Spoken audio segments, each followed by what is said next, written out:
Hello and welcome back to the channel. Last month I was invited to the Under25 festival which happens in Bangalore. It was a super high energy event with amazing creators and a fantastic audience. I was invited to give an AMA session on neuroscience, which is probably the first time that a neuroscience event is happening at a youth festival. It was a personal dopamine rush for me to be part of something like that, and the event was incredible. I spoke to the audience about neuroscience, answered their questions, and had a lot of fun. This video is me sharing some highlights of the event, some questions that people asked, and my experience. I hope you like it. Hit the like button and subscribe to the channel to add more neuroscience into your life. Let's go. When I started creating content around neurology, people had trouble remembering what neurology is. I have been introduced as a numerologist once. I've been introduced as a neurosurgeon multiple times. So a very quick introduction to what neurology is, what neuroscience is. Things like, why can't I focus? Students keep asking me this. Why do I keep getting distracted? Why do I procrastinate? Why am I not able to maintain a friendship? Why do I get angry at my partner? Why is my relationship like this? If you keep going down that road, you reach neuroscience. If you go down neuroscience enough, you start reaching spirituality, you start reaching philosophy, you start reaching religion. Every single answer eventually gets tied together by neuroscience. I know that's a big promise, but we have half an hour to explore this. You all think that you are one person, you have one name, you have one identity. Neuroscience teaches you that that is not true. The limbic system, which is the old, primitive, emotional part of the brain that evolved 10, 15, 20 million years ago, and the neocortex, which is the new cortex, the new brain, which evolved around 2 million years ago. Every second of the day, every second of the night, these two parts of the brain are arguing with each other. The prefrontal cortex, the new cortex, says, I will plan for the future. I will look ahead. I will say 10 years later what will happen. The neocortex is the one that invests in mutual funds. The limbic system does not care what happens 10 years later, because the limbic system cannot calculate 10 years later. How many of you have decided that you will go to the gym and ended up not going? Have you ever decided that you will diet? Every single conflict you've ever had can be broken down into what your prefrontal cortex thinks and what your limbic system thinks. And when these two parts of the brain don't agree, you are confused. So one of the reasons why neuroscience is so important for all of us to know is because this conflict is what leads to anxiety. Because the limbic system still thinks that we are in the jungle. We are back there in the jungle and there is some tribe, there is some tiger, there's some lion that is coming to hurt you. So the limbic system is constantly looking for threat. And that is what anxiety is. Anxiety is this belief that something bad is going to happen. And there is no logic to it, because logic is neocortex. Tell me this, has this ever happened that you are in an argument with a friend and that friend is going through a very emotional time? He or she is crying or angry or frustrated. And all the logical things that you're telling them just isn't working. They're not listening to you. But somehow after 2 days when you talk to them, now they're sensible. Now they can hear everything. The reason for this is the dichotomy of limbic versus prefrontal. When it comes to yourself, it's always the limbic that acts. But when it comes to somebody else, it's not personal anymore. So now your prefrontal cortex, your neocortex can act. Your neocortex can take logical decisions. Understanding where your thoughts are coming from, understanding what your actions are based on is the key, is the first step to becoming better. Somebody is raising their hands on the front row. Can they get a mic, please? Hi, I'm Niharika. Hi, Niharika. I have a question for you. So in terms of neuroscience, can you tell me how the brain, what's the power of the brain when it comes to making decisions? Like, let's say there are two things, both seem right. Because I often feel difficulties at making decisions because both seem logically right. Yeah. At such times, how do you help yourself to understand, okay, this is the thing that I need to do? Yeah. So when you're taking a decision, you have to understand that, like I said, there's not one person in your brain. There are two people in your brain taking decisions. So a decision is taken based on value. So your mobile versus somebody else's mobile, your mobile is more valuable, correct? Your car versus somebody else's car, your car is more valuable. Your baby versus somebody else's baby, your baby is more valuable. Your brain is constantly attaching value to things. The first step in decision making is that value system. So many times I've seen people say that I make the wrong decision, but the reason is that they are not very honest about what is it that they value. What is it that their primitive limbic system values? So at that moment, so for example, instead of going to the gym, you're eating a cake. At that moment, that cake is more valuable than the experience of going to the gym. So that's step one. Understanding what you value is very, very important.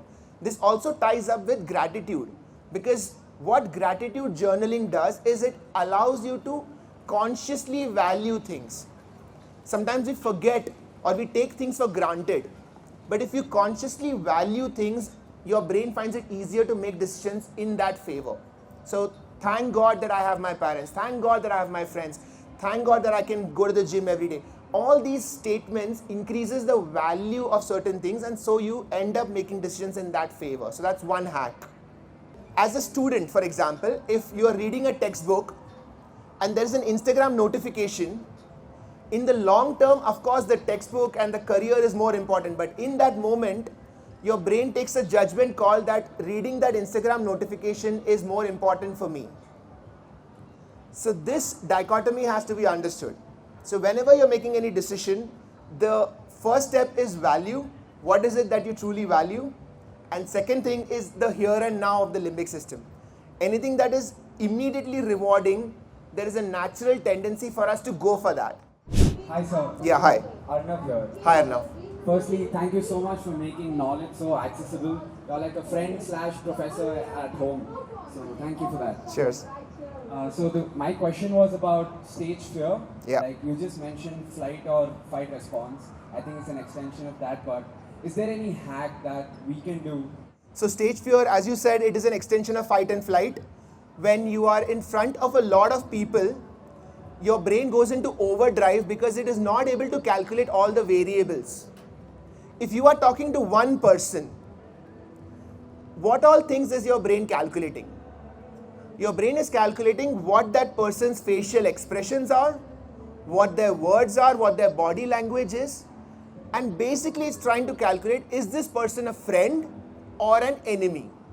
That is at the crux of all human interactions. Anyone you meet, that's what you're trying to calculate. Now suppose if there are 100 people in front of you. Now suddenly your brain is overloaded with information, because how many faces can I judge?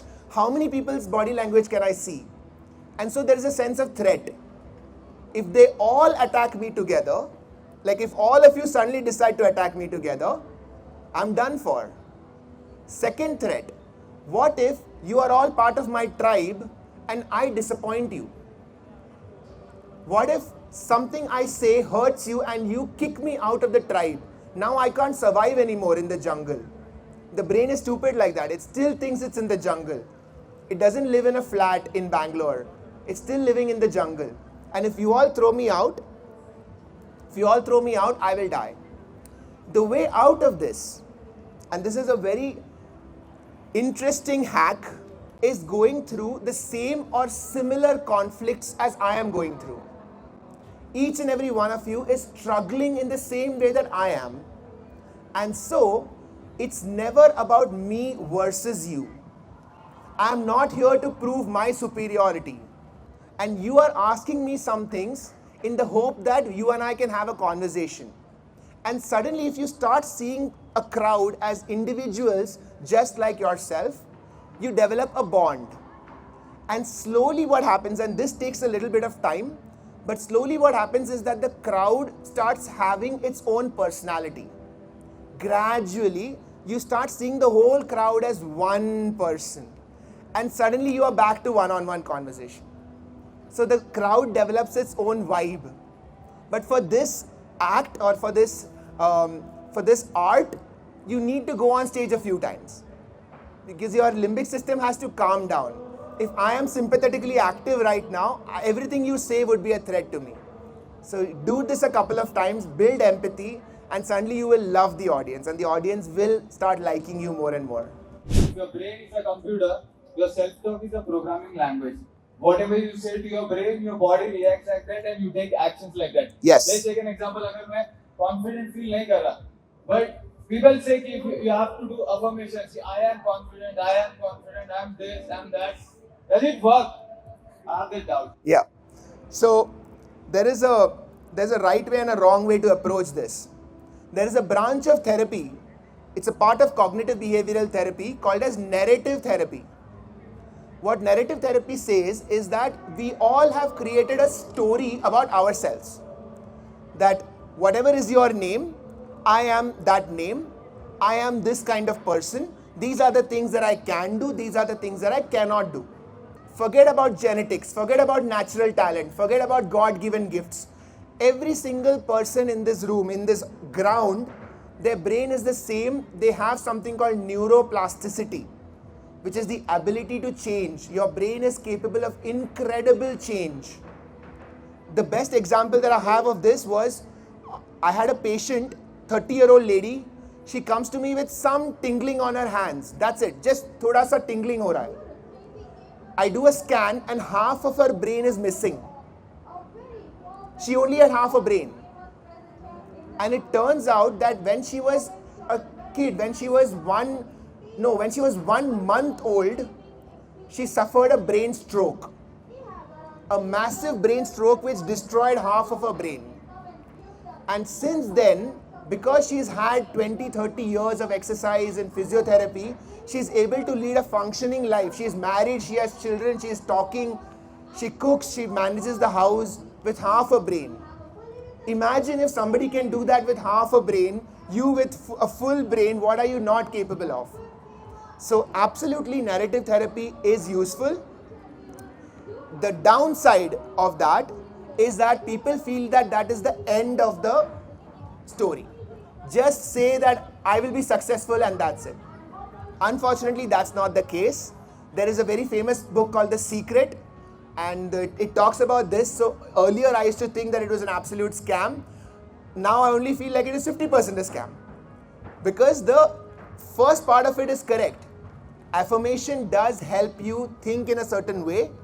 But beyond that, all those principles of discipline and hard work still apply.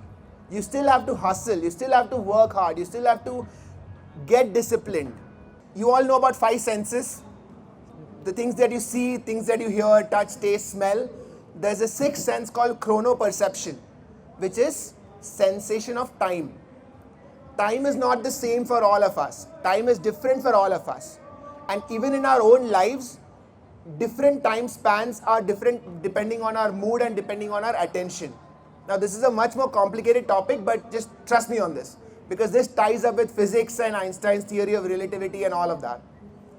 When you are wasting or when you are spending time, the limbic system will perceive time as a graph. The maximum amount of time that it perceives is in the here and now, and whatever is in the future is not considered as valuable. This is called as temporal dispersion. So whatever is in the here and now is more important. We waste time because our limbic system and our prefrontal cortex have a disagreement on what is more important. So in truth, we never waste time. We just have a disagreement on what is important. You think, your prefrontal cortex thinks that doing your presentation for tomorrow is important, but your limbic system thinks that watching Netflix is more important. Now you decide what is more important. And whoever one wins, that's what you will do. So I have stopped thinking of it as waste of time. I have stopped thinking of it as procrastination. It's actually misunderstood priorities. And if you keep thinking about it in that way, you will have a hard conversation with yourself, but it will be more productive, rather than thinking of it as a waste of time. I hope you all had a productive half an hour. I hope you all learned something about neuroscience. You've been a great audience. Thank you. That's it, Warrior. Everybody make some noise. Cheers, man. Amazing. Very good. Thank you. Done. Good job. Hi.